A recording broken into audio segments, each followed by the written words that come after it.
we know that a homogeneous equation of second degree always represent two straight lines passing through the origin, real और imaginary. ये हमने देखा था. That is, अगर कोई homogeneous equation है ax square plus 2hxy plus by square is equal to 0, तो हमने देखा था कि ये दो स्ट्रेट लाइंस रिप्रेजेंट करता है. कौन कौन से दो स्ट्रेट लाइंस रिप्रेजेंट करता है? एक तो करता है ax plus hy plus y into square root of h square minus ab is equal to 0, और दूसरा करता है ax plus hy plus y into square root of h square minus ab is equal to 0. यहां पे minus. So these are the two straight lines that this homogeneous equation of second degree always represents, and these two straight lines are passing through the origin. ये हमने देखा था. तो कोई भी second degree का जो होमोजेनियस इक्वेशन होता है हमेशा दो स्ट्रेट लाइंस रिप्रेजेंट करता है, और दोनों स्ट्रेट लाइंस ऑरिजिन से होके पास करते हैं, और दोनों के कुछ कंडीशंस होते हैं. दोनों रियल हो सकते हैं, रियल और कोइंसिडेंट हो सकते हैं, रियल और डिस्टिंक्ट हो सकते हैं, या फिर इमेजिनरी हो सकते थे. और इमेजिनरी के केस में भी हमने देखा था कि एटलीस्ट एक रियल पॉइंट पे दोनों लाइन इंटरसेक्ट करेंगे, and that real point was the origin. ठीक है, ये हमने देखा था. But what if there is a homogeneous equation of third degree, और what if there is a homogeneous equation of fourth degree? In fact what if there is a homogeneous equation of nth degree? ठीक है. So these are the answers that we wanted to get in today's class. कि अगर हम आज देखने वाले हैं कि अगर थर्ड डिग्री का कोई होमोजेनियस इक्वेशन है तो वो तीन स्ट्रेट लाइंस रिप्रेजेंट करेगा हमेशा, और तीनों के तीनों स्ट्रेट लाइंस ऑरिजिन से होके पास करेंगे, और वो जो स्ट्रेट लाइंस है वो रियल या इमेजिनरी हो सकते हैं. उसी तरह अगर फोर्थ डिग्री का भी कोई होमोजेनियस इक्वेशन है तो वो चार स्ट्रेट लाइंस रिप्रेजेंट करेगा, और चारों के चारों स्ट्रेट लाइंस ऑरिजिन से होके पास करेंगे, और वहां भी वो स्ट्रेट लाइंस रियल या इमेजिनरी हो सकते हैं. एंड सिमिलरली हम देखने वाले हैं कि अगर कोई nth डिग्री का होमोजेनियस इक्वेशन है तो वो हमेशा n स्ट्रेट लाइंस रिप्रेजेंट करेगा, and all those n straight lines are passing through the origin, real और imaginary. They can be real और imaginary. So let's go and find out why. क्या इसका कारण क्या है? ठीक है, इसका तो कारण आपको पता है, क्योंकि ये दो xy के लीनियर फैक्टर्स में ब्रेक हो जाता है बड़ी आसानी से, इसलिए ऐसा हम कर देते हैं.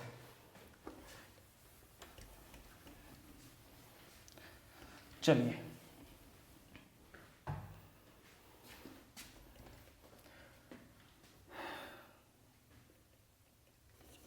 a homogeneous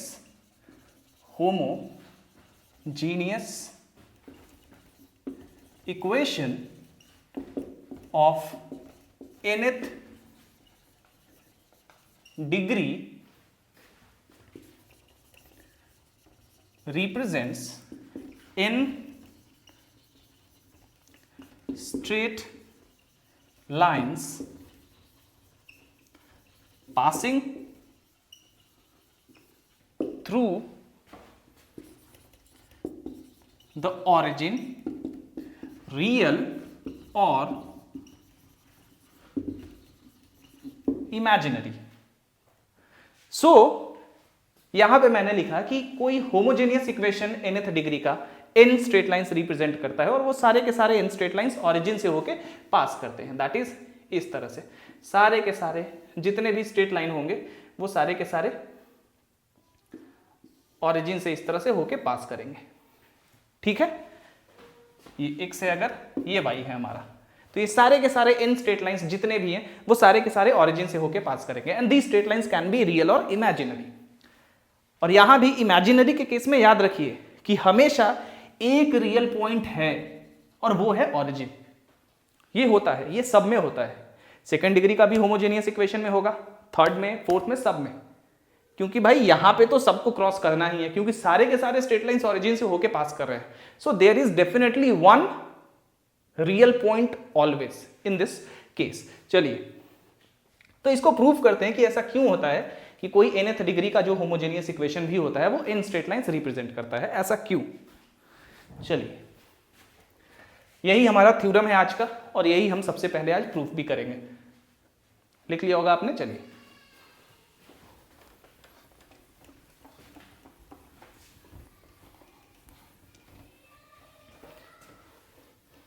आप थ्योरम इस तरह से लिख लीजिए कि to prove that a homogeneous equation of nth degree represent n straight lines passing through the origin, real और imaginary.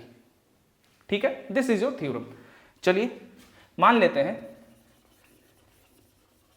Suppose that the homogeneous equation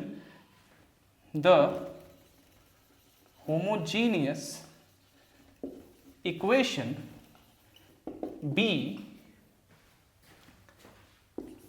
y to the power n plus a1 x y to the power n minus 1 plus a2 x2 y to the power x square y to the power n minus 2 and so on to an x to the power n is equal to 0. This is the homogeneous equation of nth degree. इसी form में होता है, इसको लिख लीजिए आप। ये मान लीजिए हमारा इक्वेशन नंबर 1 है, जिसके रिगार्डिंग हमें सब कुछ फाइंड आउट करना है। अब एक चीज देखिए, आपने देखा होगा कि आपके पास अगर दो साइमल्टेनियस इक्वेशंस हो फर्स्ट डिग्री में, a1x plus b1y plus c1z is equal to 0, और ये 3 वेरिएबल के लिए है, और एक और हो x2x plus a2x plus b2y plus c2z is equal to 0. Now you have 2 equations but 3 variables, so you can't find out x y z separately by using just these 2 equations, क्योंकि आपको एक और इस तरह का इक्वेशन चाहिए, तभी आप तीनों वेरिएबल्स का वैल्यू निकाल सकते हैं सेपरेटली। ठीक है, बट इसको सॉल्व करने के लिए हम क्या करते हैं, कि ये जो दोनों इक्वेशंस आप देख रहे हैं, दोनों में ही दोनों तरफ z से डिवाइड कर देते हैं। तो इसमें जब z से डिवाइड करेंगे तो क्या होता है, a1 into X by Z plus b1 into Y by Z plus c1 is equal to 0, और इसमें करेंगे तो ये हो जाएगा a2 into X by Z plus b2 into Y by Z plus c2 is equal to 0. Now you have 2 simultaneous equations with 2 variables. अगर x by Z और y by Z को हम वेरिएबल कंसीडर करें तो हमारे पास 2 variable है। Now we can find out the values of x by Z and y by z by using these 2 equations, right? Now we are going to do something like this in it as well. मतलब same to same ऐसा नहीं, but इसी तरह का कुछ हम यहां पे करने वाले हैं। ठीक है, चलिए देखते हैं कैसे।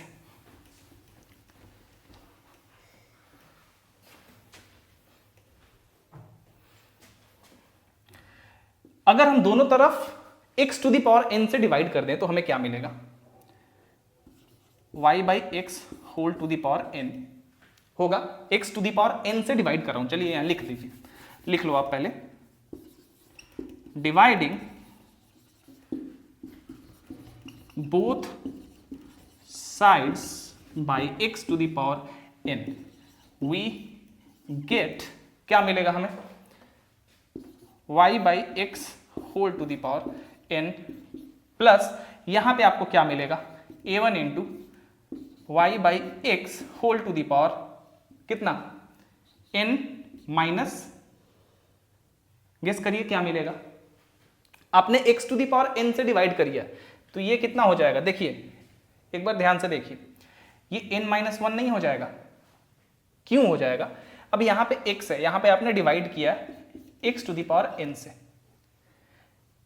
ये हो जाएगा 1 by X to the power कितना, n माइनस 1, इसका एक पावर नीचे आके घट जाएगा, आपको पता है ये चीज, ऊपर में पहले से y to the power n minus 1 है, तो y by X whole to the power n minus 1 नहीं होगा। चलिए सिमिलरली आगे आप करेंगे तो आप देखेंगे कि ये आ रहा है a2 into Y by X whole to the power n minus 2 and so on to an is equal to 0, क्योंकि लास्ट वाले में तो x to the power n divided by x to the power n, ये दोनों cancel हो जाएंगे। Now अब आप देख सकते हैं कि आपको एक सिंगल इक्वेशन मिला, ठीक है, और आपको वेरिएबल क्या है यहां पे इस इक्वेशन का, y by x, right, this is just an equation of nth degree in y by x. ठीक है, अब आपको पता है कि कोई nth डिग्री का इक्वेशन हो तो उसके n रूट्स हो सकते हैं, तो मान लीजिए दिस, मानना नहीं है, ये चीज मैं लिख रहा हूं क्योंकि ये यहां पे है, this is clearly an equation of nth degree in y by x। ठीक है, इसलिए बाय थ्योरी ऑफ इक्वेशंस, आगे मैं पढ़ाऊंगा इसको ये कारण क्या होता है, क्योंकि नहीं तो अभी बहुत ज्यादा टाइम लगेगा। आसान सा प्रूफ है इसका। By theory of equations there are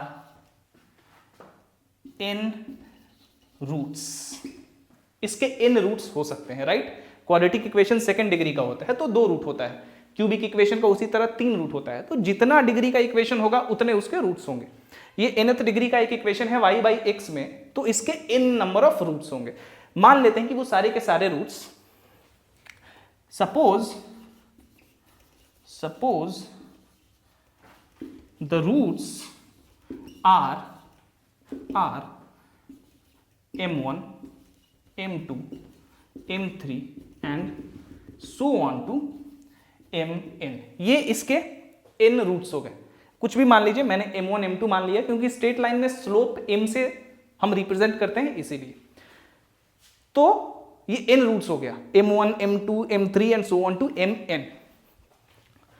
चलिए, अब इसका क्या मतलब है, अब जब ये रूट्स हैं तो इस इक्वेशन को आप कैसे लिख सकते हैं? इस इक्वेशन को आप लिख सकते हैं इस तरह से, therefore y by x minus m1 into y by x minus m2 into y by x minus m3 and so on to y by x minus mn is equal to 0।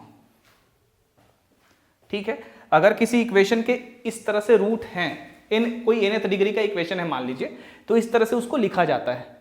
ठीक है, मान लीजिए यहाँ पे y by x के जगह कोई एक वेरिएबल होता है x वेरिएबल होता, तो उसको हम लोग लिखते हैं इस तरह से, x माइनस, मान लीजिए अल्फा, बीटा, गामा, ये सारे के सारे रूट्स होते हैं इसके, और ये x में nth डिग्री का इक्वेशन होता, तो उसको इस तरह से लिखते हैं, x minus alpha, x minus beta, x minus gamma and so on. इस तरह से जितने रूट्स होते हैं उस तरह से वो सारे के सारे फैक्टर के थ्रू, फैक्टर में हम लिखते जाते हैं। तो यहां भी हम वही काम कर रहे हैं, और इस चीज का प्रूफ हम देखेंगे थ्योरी ऑफ इक्वेशंस में, वहां पे मैं बताऊंगा। ये इजी चीज है, बहुत ही आसान है ये।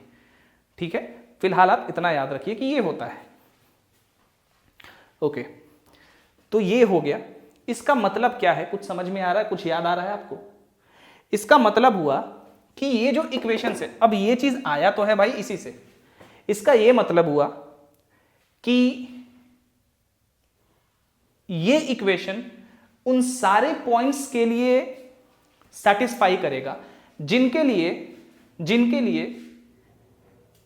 y by x minus m1 is equal to 0 satisfy करेगा।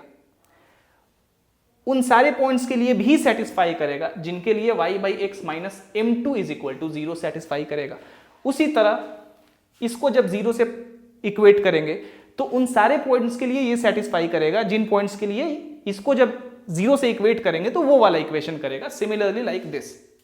ठीक है, दैट मीन्स आप ब्रैकेट्स के अंदर जितना फैक्टर देख रहे हैं, यहां पे जितने फैक्टर्स यहां पे इस तरफ इस साइड में देख रहे हैं, तो ये फैक्टर्स को जब एक एक करके सेपरेटली हम 0 से बराबर करेंगे तो हमें डेफिनेटली n इक्वेशंस मिलेगा।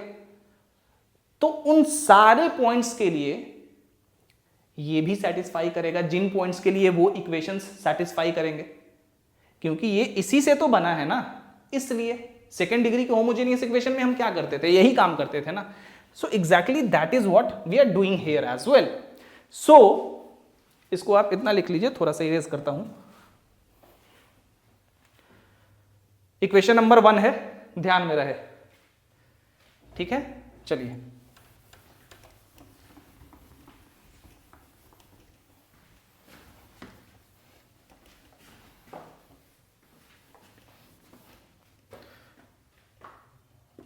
इसलिए the given इक्वेशन वन हमारा एक तरह से गिवन इक्वेशन ही है, nth डिग्री का होमोजेनियस इक्वेशन इज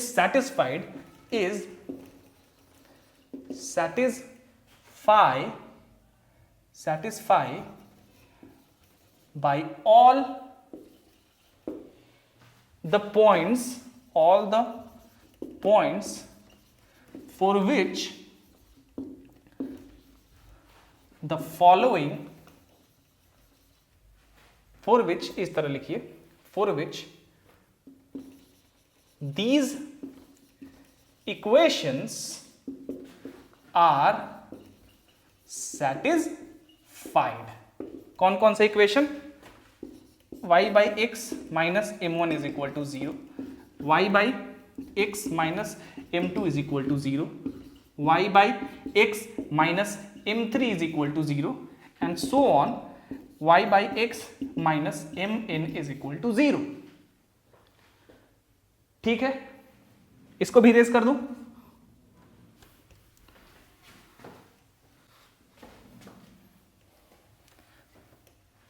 ये कौन सा इक्वेशन है?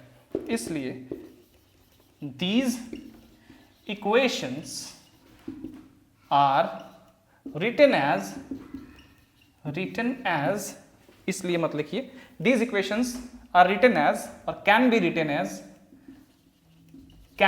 as, ये इसको किस तरह से लिख सकते हैं? y is equal to m1x, इसको y is equal to m2x and so on to y is equal to mnx.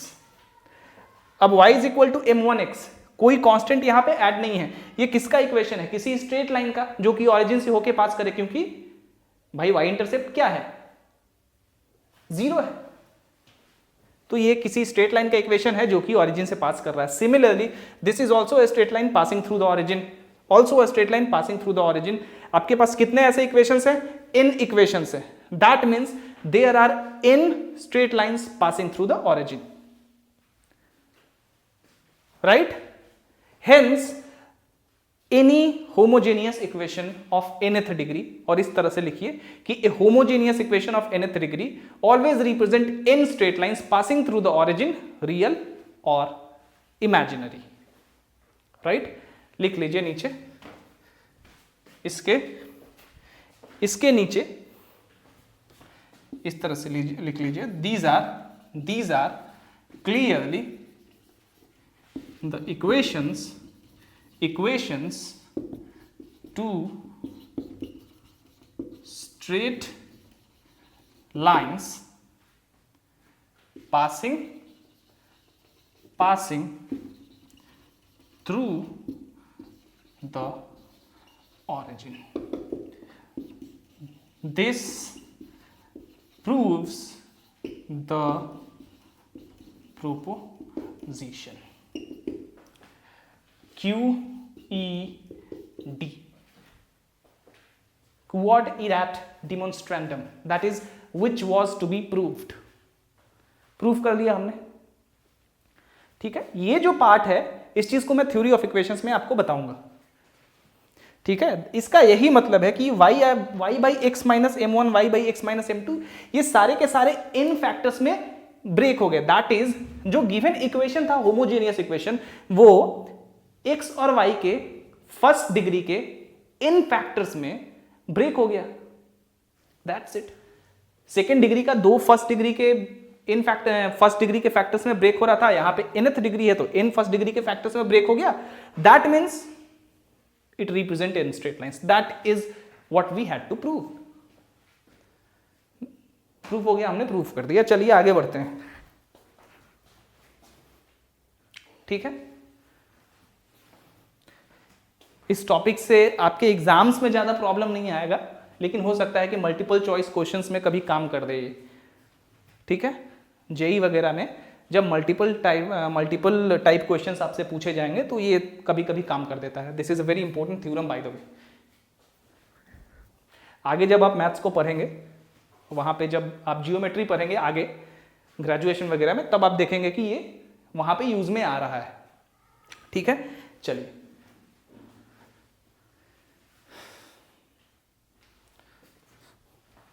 आगे बढ़ते हैं, ठीक है। आसान था प्रूफ। आप में से बहुत बच्चों को जो नए हैं वो इस वाले पर्टिकुलर थ्योरम को नहीं जानते होंगे, तो थ्योरी ऑफ इक्वेशंस जब मैं बताऊंगा तब इसको बताऊंगा। क्वाड्रेटिक इक्वेशन में नहीं, क्योंकि क्वाड्रेटिक इक्वेशन सेकंड डिग्री का इक्वेशन है। क्वाड्रेटिक इक्वेशन पढ़ाने के बाद मैं एक और क्लास करूंगा जो कि होगा थ्योरी ऑफ इक्वेशंस का पर्टिकुलरली, ठीक है। उसमें इस चीज के बारे में मैं बताऊंगा आपको, ठीक है। बाय द वे तब तक आपको यही याद रखना है कि कोई अगर nth डिग्री का इक्वेशन है और उसके n रूट्स हैं, अल्फा बीटा गामा इस तरह करके, तो इसी तरह से हम लिखते हैं। मान लीजिए जैसा कि मैंने कहा था कि अगर x का कोई nth डिग्री का इक्वेशन है और उस इक्वेशन के n रूट्स डेफिनेटली होंगे, तो उन n रूट्स को हम कैसे लिखेंगे? अगर रूट्स हमारा अल्फा बीटा गामा इस तरह से है तो x minus alpha into x minus beta into x minus gamma and so on to n factors उसी तरह से इज इक्वल टू 0, ठीक है। चलिए आगे बढ़ते हैं।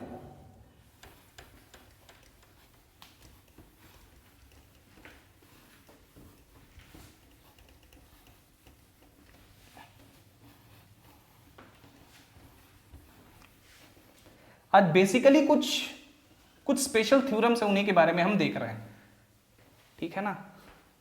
आपका जो सिलेबस है एग्जामिनेशन पॉइंट ऑफ व्यू से वो खत्म हो चुका है। We are just seeing some extra theorems in straight lines, that's it. चलिए एक बहुत ही इंपॉर्टेंट थ्योरम है और उसे भी देखते हैं थोड़ा।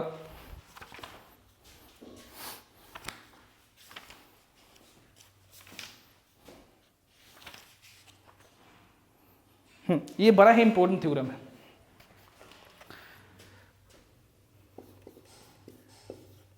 To find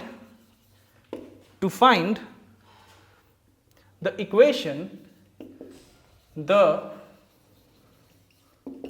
equation to the two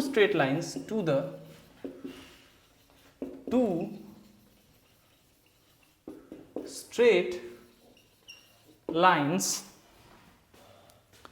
joining the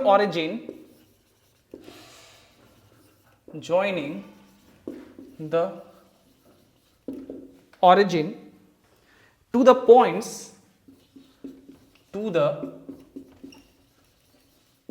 points in which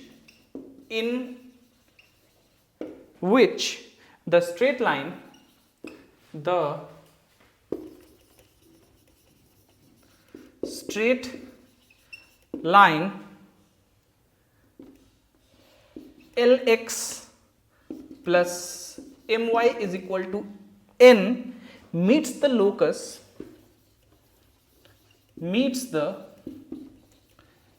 locus whose equation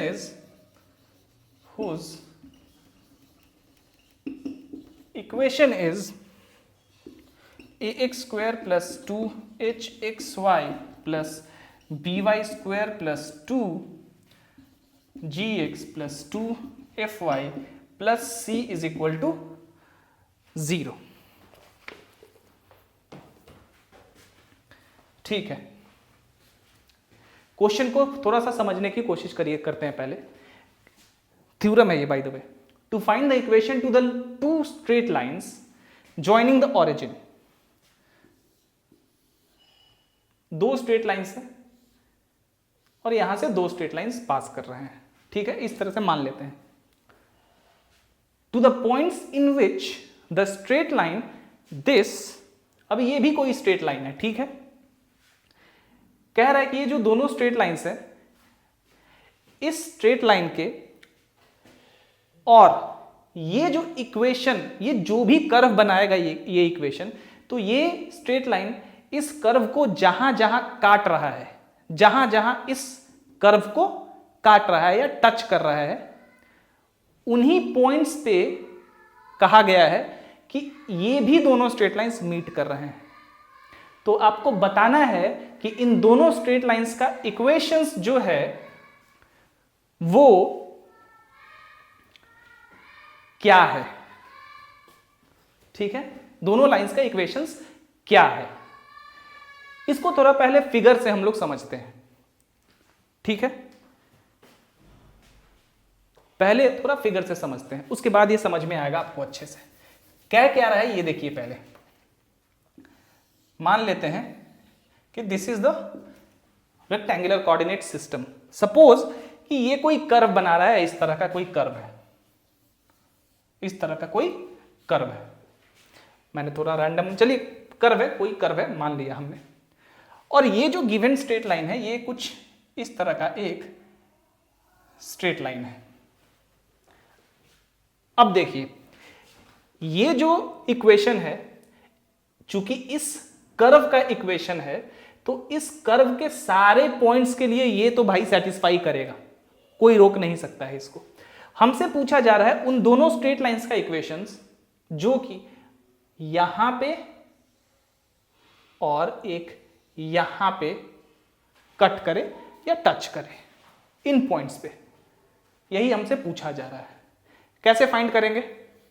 अगर ये हमें फाइंड करना है तो कैसे फाइंड करेंगे हम? Now we can treat this theorem as a problem, but I suggest you to prove this, to find the equation of the required straight lines and then apply those solutions or those formula that we are going to get in it to solve problems related to this.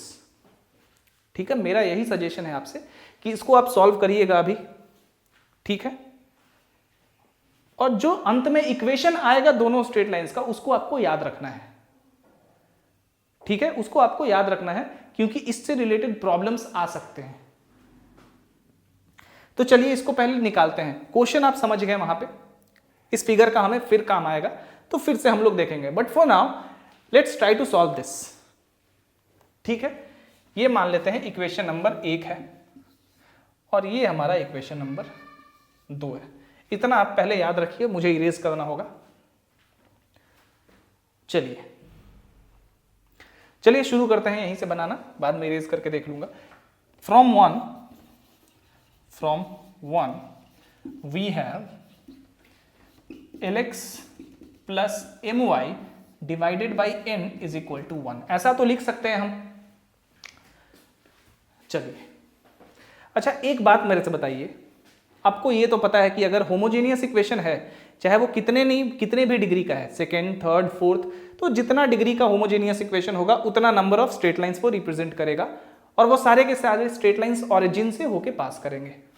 अगर हम इसको homogeneous equation बना दें तो भाई ये तो general equation है सेकेंड डिग्री का, but what if we can make this equation, that is equation number 2,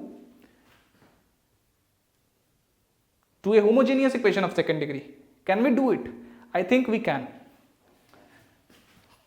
चलिए देखते हैं कैसे।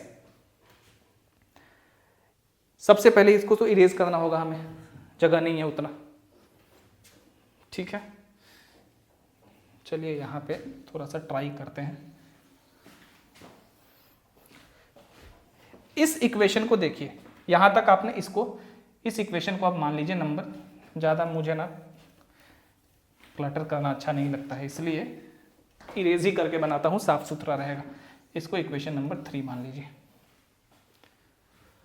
चलिए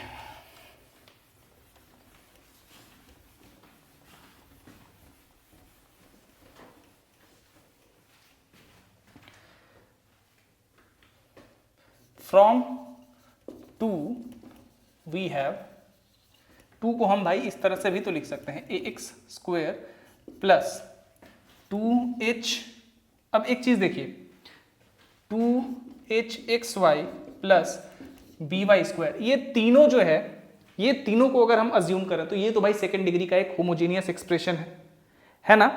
अब देखिए, अगर हम यहां से अगर 2 कॉमन ले लें तो आएगा कितना हमें, gx plus fy, gx plus fy, ठीक है। यहां पे मान सकते हैं कि 1 है, 1 से मल्टीप्लाइड है ये पूरा। क्या 1 के जगह हम ये चीज लिख सकते हैं? अब आप ये पूछ सकते हैं मेरे से कि भाई 1 तो यहां भी x के स्क्वायर के साथ भी है, यहां भी है, सबके साथ 1 से मल्टीप्लाई है, तो क्यों हम यहीं पे लिखना चाहते हैं? Because our purpose here to make this equation a homogeneous equation of second degree. ये यहां पे सारे के सारे जो डिग्री है वो 2 है, बट यहां पे सिंगल डिग्री है x और y का. अगर x स्क्वायर और y स्क्वायर या एक्स वाई इस तरह का कुछ यहां भी आ जाए तो सेकेंड डिग्री बन सकता है. तो अगर हम यहां पे 1 के जगह लिख दें lx plus my divided by n, तो अब आप देख सकते हैं कि जब lx प्लस my से इसको मल्टीप्लाई करेंगे तो यहां पे xy x स्क्वायर और y स्क्वायर सेकेंड डिग्री का यहां भी बन गया. उसी तरह प्लस c भी 1 से मल्टीप्लाई है. अगर यहां भी हम lx plus my plus n से मल्टीप्लाई कर दें तो क्या हो जाएगा? इक्वेशन होमोजेनियस इक्वेशन बन जाएगा. ये आपको लग रहा है? क्योंकि भाई यहां तो पावर 2, यहां भी पावर टोटल 2, यहां भी 2, अब यहां भी 2 हो जाएगा. यहां तो सिंगल है, तो क्या करना चाहिए? स्क्वायर कर देना चाहिए हमें बस. अब हो गया is equal to 0. Right now अब हमें क्या देखना है कि अब ये साफ साफ एक होमोजेनियस इक्वेशन सेकेंड डिग्री का हो गया है. और एक चीज देखिए, ये इक्वेशन किन किन इक्वेशन से मिलके बना है? इससे या इससे और इससे. दैट मीन्स जो भी पॉइंट्स, जिन पॉइंट्स का कोऑर्डिनेट्स इसको और इसको सेटिस्फाई करेगा, यानी कि 2 और 3 को, उन सारे पॉइंट्स का कोऑर्डिनेट्स इसको भी सेटिस्फाई करेगा. करेगा कि नहीं करेगा? करेगा. चलिए देखते हैं थोड़ा. अब फिगर बनाते हैं और इसको और अच्छे से समझ लेते हैं. सपोज ये हमारा एक कर्व है, जैसा कि मैंने कहा था. ये एक गिवन स्ट्रेट लाइन है. गिवन स्ट्रेट लाइन मतलब ये वाला स्ट्रेट लाइन, ये वाला स्ट्रेट लाइन. ठीक है, ये गिवन स्ट्रेट लाइन है. ये मान लीजिए हमारा P Q R और यहां पे S है. ठीक है, SQ is the given line, SQ is the given line and PQRS is the given curve. वो कर्व है जो कि ये जो इक्वेशन है वो दर्शा रहा है. ना दोनों लाइन, ये जो लाइन है और ये कर्व है, कहां कहां इंटरसेक्ट कर रहे हैं? एक तो पॉइंट Q पे और एक पॉइंट S पे. राइट और पॉइंट Q पे और पॉइंट S पे इसका क्या मतलब है? ये भी सेटिस्फाई करेगा. करेगा कि नहीं करेगा? क्योंकि ये भाई इन दोनों से मिलके बना है, इससे और इससे. जब कोई भी पॉइंट इसको और इसको दोनों को सेटिस्फाई करे, इसका क्या मतलब है? इसको भी करेगा. करेगा ना. अब ये है क्या? सबसे पहले तो ये देखिए, ये है क्या? ये है तो एक होमोजेनियस इक्वेशन. तो definitely it is going to represent 2 straight lines passing through the origin. चलिए 2 स्ट्रेट लाइंस ऑरिजिन से पास करेंगे. और ये भी कहा जा रहा है कि ये उन पॉइंट्स को सेटिस्फाई करेगा, उन पॉइंट्स के कोऑर्डिनेट्स पे सेटिस्फाई करेगा जिन पॉइंट्स के कोऑर्डिनेट्स के लिए ये इक्वेशन नंबर 2 और इक्वेशन नंबर 3 भी करेगा. और 2 और 3 एक साथ किन किन पॉइंट्स पे सेटिस्फाई हो रहे हैं? डेफिनेटली S और Q पे. तो जो स्ट्रेट लाइन से ऑरिजिन से पास करता हुआ ये रिप्रेजेंट कर रहा है वो डेफिनेटली एक Q पे जाकर टच करेगा और एक इधर S पे जाके टच करेगा. So this is the required equation of the 2 straight lines. चलिए इसको मैं लिख भी देता हूं, ये फिगर है, इसको भी आप नोट कर लीजिए.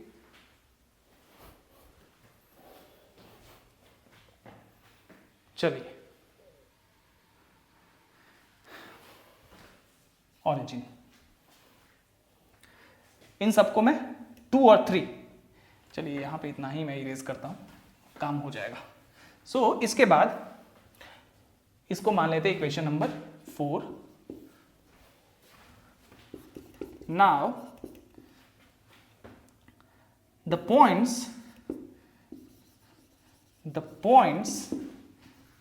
at which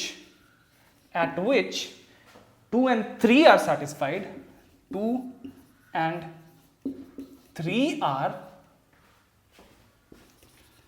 satisfied,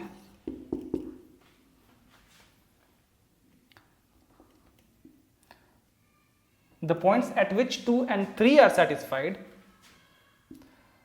are also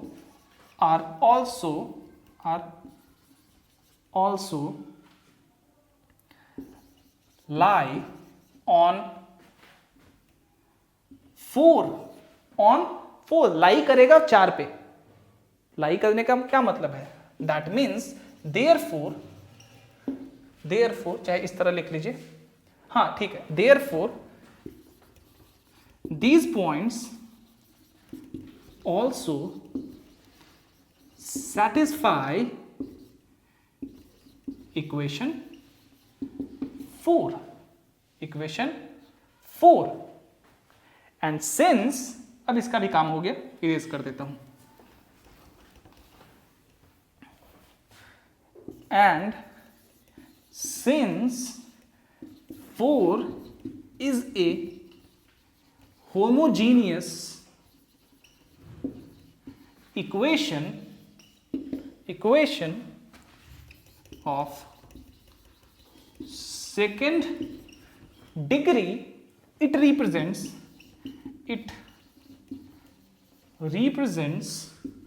the two required straight lines passing through the origin,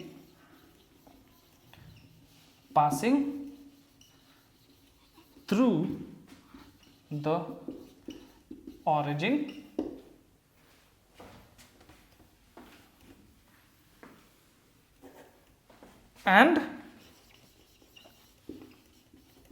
meeting at the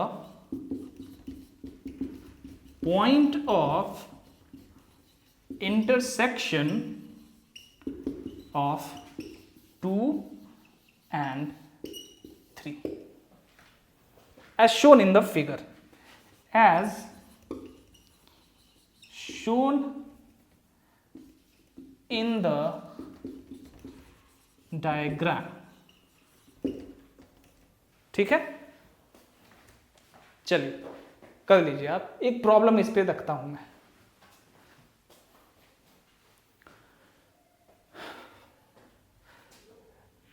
अब आपको बस ये इक्वेशन याद रखना है, ये इक्वेशन याद रखिएगा, प्रॉब्लम डायरेक्ट सॉल्व हो जाएगा. ax square plus 2hxy plus by square, यहां तक तो याद है, बस ये चीज याद रखना है. 2gx plus fy into lx plus my divided by n plus c into lx plus my divided by n का होल स्क्वायर. ठीक है, इरेज कर दूं, सारा नोट कर लीजिएगा आप, ये नहीं बाद में कि नोट्स दो.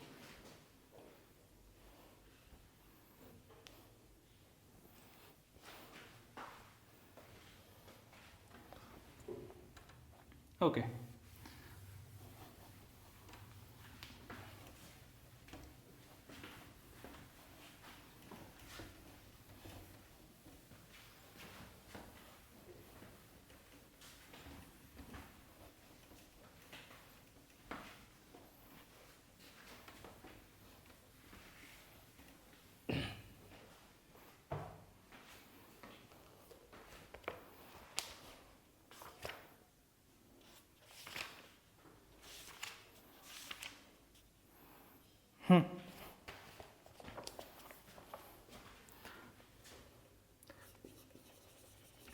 prove that the straight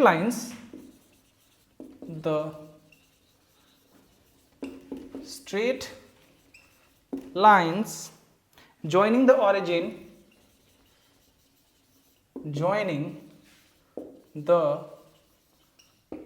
origin to the points of intersection, आज मैं छोड़ूंगा नहीं इसे, points of intersection of the straight line x minus y is equal to 2 and the curve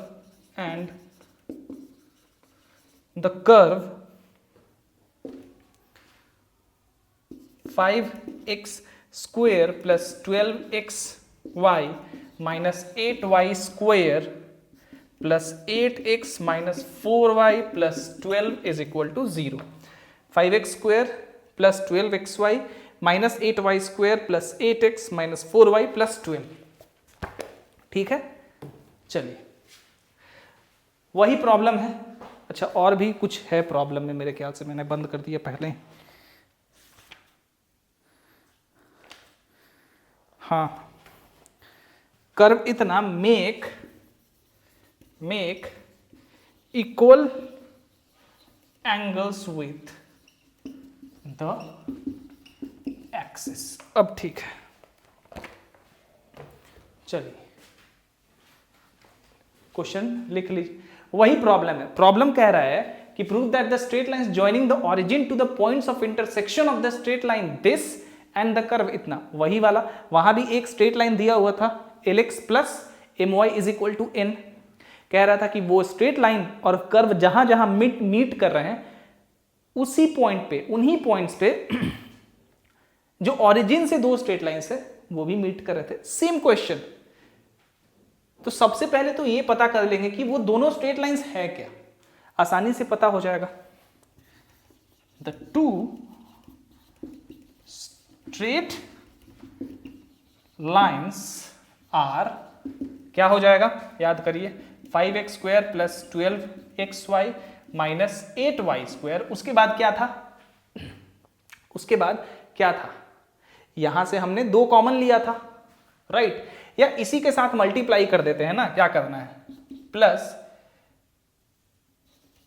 8x minus 4y into क्या था याद करिए, lx plus my is equal to n था, तो आपने lx plus my by n कर दिया। यहां पे क्या है, x minus y is equal to 2 है, यानी कि l के जगह 1 है, m के जगह माइनस 1 है और n के जगह 2 है, तो इसको हम x माइनस वाई बाई 2 लिख सकते हैं कि नहीं लिख सकते हैं, तो बस x minus Y by 2 into नहीं minus plus 12 into x minus Y by 2 का whole square is equal to 0। कोई दिक्कत यहां तक? इसको सॉल्व करते हैं पहले, आसान है, सॉल्यूशन इसका टफ नहीं होने वाला है, ठीक है ना। देखिए कैसे, 5x square plus 12xy minus 8y square, यहां से 4 कॉमन लेंगे और इस वाले 2 से काट देंगे, तो बचा कितना 2, यानी कि plus 4x minus 2y into x minus y. ठीक है, यहां पे चलिए नीचे 4 आएगा, 4 से 12 को 3 बार में काट देंगे आप, तो 3, ये कितना हो जाएगा, x square plus y square minus 2xy हो जाएगा, इज इक्वल टू 0। चलिए 5x square plus 12xy minus 8y square, यहां पे मल्टीप्लाई करते हैं, plus 4x square minus 4xy minus 2xy plus 2y square plus 3x square plus 3y square minus 6xy 5। अरे यार तुम क्यों बात करने लगे भाई। चलिए 5x square plus 3x square, अपने आप ऑन हो जा रहा है, 5x square plus 3x square कितना हो गया, 8x स्क्वायर।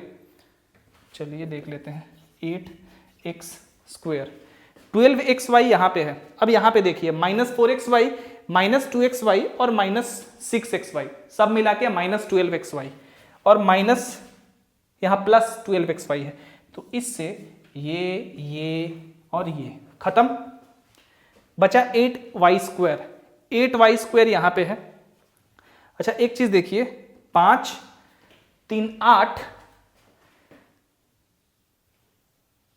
और यहां पे भी तो है ना x², तो 8 4 12, तो टोटल यहां पे लिख लेते हैं 5 4 9 और कहाँ है 9 3 12, यानी कि 12x² हो गया। अब यहां पे y² के पास आते हैं, 8y² है यहां पे, माइनस प्लस 2y², 3 और 2 6, ठीक है, और माइनस 8y² यानी कि माइनस 2y²। अब क्या क्या बचा हमारे पास, सब हो गया काम हमारा, सब काम हो गया, ठीक है। यहां से हमारा कितना आ गया, यानी कि 5x², 4x², 9 9 3 12, ठीक है। यहाँ पे 8y² है माइनस, और यहाँ पे 3 2 5y² यहाँ पे है, minus 8y² plus 2y² minus 6y² और फिर प्लस 3y² है, तो यहाँ माइनस 3y² हो जाएगा। अब यहाँ पे कितना आया आपका, y² is equal to 4x², नहीं आया, that means y is equal two plus minus 2x, y is equal two plus minus 2x। तो दोनों स्ट्रेट लाइंस आपके आ गए, एक स्ट्रेट लाइन आपका हो गया y is equal to 2x, एक स्ट्रेट लाइन हो गया y is equal to minus 2x। पूछ रहा है आपको कि ये प्रूफ करिए कि जो दोनों स्ट्रेट लाइंस हैं वो एक्सिस से इक्वल एंगल्स बनाए हैं। स्लोप इसका स्लोप क्या है पहले वाले लाइन का, ध्यान दीजिए, m1 इज इक्वल टू मान लेते हैं थीटा जो है एक्स एक्सिस के साथ एंगल है, तो कितना है 2, दूसरा m2 is equal to tan theta is equal to minus 2। Axis के साथ कुछ इस तरह से दोनों होगा, एक्सिस के साथ इक्वल एंगल्स बनाएगा, ऑरिजिन से तो पास दोनों कर रहा है, यानी कि फिगर इसका कहीं मैं दिखा देता हूं आपको छोटा सा, ये अब फिगर कैसे बनेगा, ये एक इस तरह से जाएगा और एक इस तरह से जाएगा, इक्वल एंगल्स पे है, क्योंकि साइन अपोजिट है तो इंक्लिनेशन तो उसका एक्स के साथ सेम रहेगा ना, इधर से वाला एक इधर से वाला, ठीक, एक्स के साथ ये इंक्लिनेशन और एक्स के साथ ये वाला इंक्लिनेशन दोनों सेम हो गया, तो यस इट मेक्स दो straight lines make equal angles with the axis, ठीक है, एक पॉजिटिव डायरेक्शन की तरफ से और एक इस तरफ से, equal angles, but angles equal है, magnitude of angles are equal, आपका प्रूफ हो गया। तो इस तरह से आपने देखा कि अगर आप इक्वेशन याद रख रहे हैं, ये वाला मेथड याद है आपको, तो ये बड़ी आसानी से इस तरह आप इसको बना सकते हैं, सॉल्व कर सकते हैं, ठीक है। चलिए आगे बढ़ते हैं, एक दो प्रॉब्लम करते हैं ऐसे ही थोड़ा सा और फिर क्लास को खत्म करेंगे। इरेज करो, अच्छे प्रॉब्लम्स हैं ये।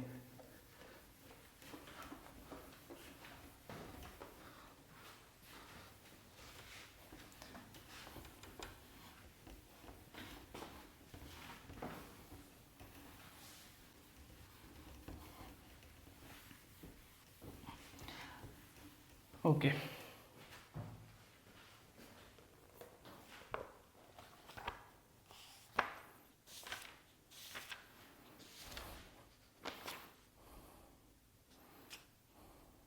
अच्छा, ये प्रॉब्लम देखिए, व्हाट इज रिप्रेजेंटेड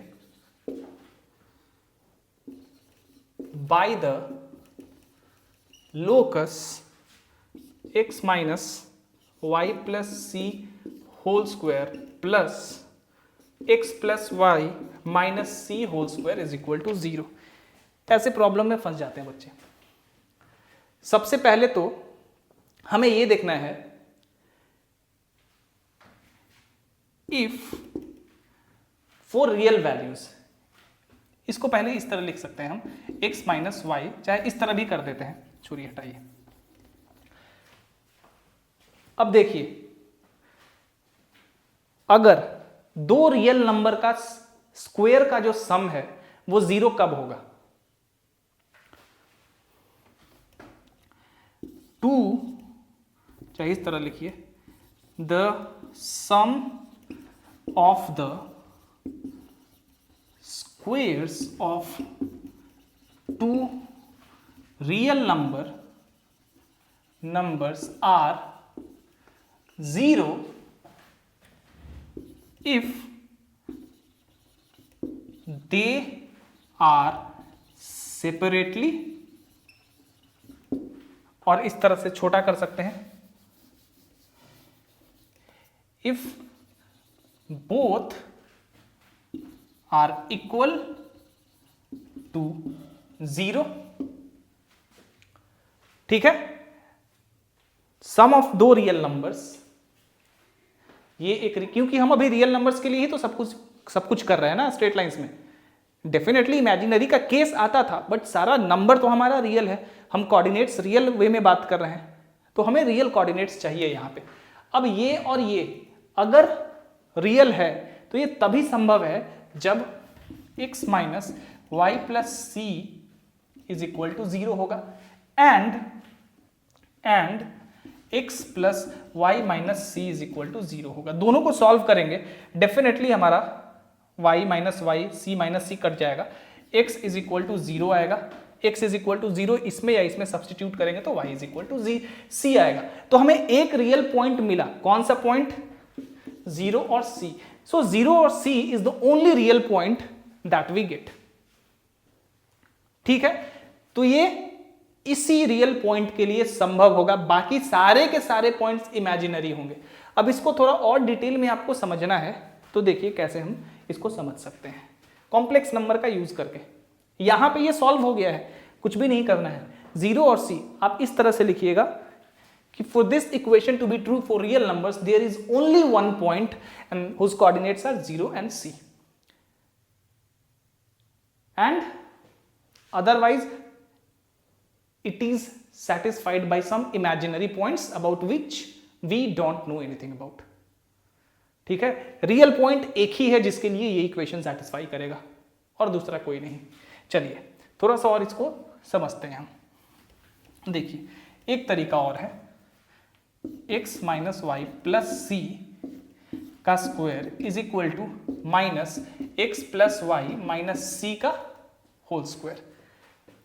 ठीक है, कॉम्प्लेक्स नंबर का यूज करना होगा क्योंकि स्क्वायर रूट ऑफ -1 आएगा, हमारा स्क्वायर हटेगा तो क्या हो जाएगा, plus minus minus X plus Y minus C का होल स्क्वायर। -1 यानी कि स्क्वायर रूट ऑफ -1 आई का वैल्यू होता है। चलिए आई मैं अभी नहीं लिखता हूं, ये क्या हो जाएगा, plus minus square root of -1 और into X plus Y minus C होगा। तो जब हम प्लस वाला लेंगे तो हमारे पास क्या आएगा, जब प्लस वाला वैल्यू लेंगे तो हमारे पास क्या आएगा। देखिए सबसे पहले ये समझना जरूरी है कि जब प्लस वाला वैल्यू लेंगे तो हमारे पास आएगा x minus Y plus c, plus वाला लीजिए तो इस तरफ आएगा तो हो जाएगा minus square root of -1 into x plus Y minus c is equal to 0। ठीक है, अब ये तो साफ साफ है भाई कि ये इमेजिनरी लाइंस होगा। एक स्ट्रेट लाइन तो है क्योंकि एक्स और वाई फर्स्ट डिग्री में है, बट ये इमेजिनरी लाइन होगा, राइट। उसी तरह जब माइनस साइन भी लेंगे तो हमें एक और इमेजिनरी लाइन मिलेगा, दैट इज लाइन मतलब स्ट्रेट लाइन।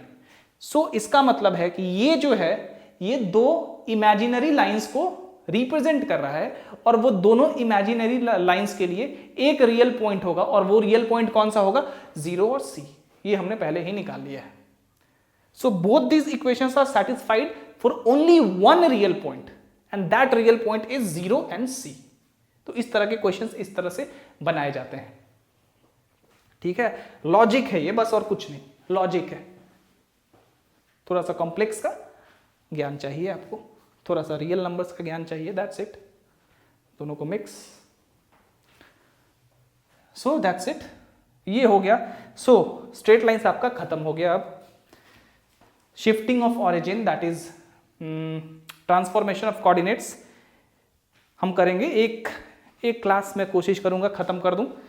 और उसके बाद कोऑर्डिनेट जियोमेट्री को कुछ 10 दिन हम रोकेंगे सर्कल स्टार्ट करने से पहले, और उन 10 दिनों में हम ट्रिगोनोमेट्री पूरा करेंगे जो बचा हुआ है, और अलजेब्रा थोड़ा सा करेंगे क्वाड्रेटिक इक्वेशन से आगे, quadratic equations, permutations and combinations and some other topics, ठीक है। और स्ट्रेट लाइन से जो प्रॉब्लम्स होंगे डिफरेंट एग्जामिनेशंस के, सच एज जेई एडवांस के या जेई मेंस का या चेन्नई मैथमेटिकल इंस्टीट्यूट का या इस तरह के, तो वो सारे के सारे प्रॉब्लम्स अब हम लोग शुरू करेंगे स्ट्रेट लाइंस का बनाना, क्योंकि हमने स्ट्रेट लाइंस पूरा कर दिया है खत्म,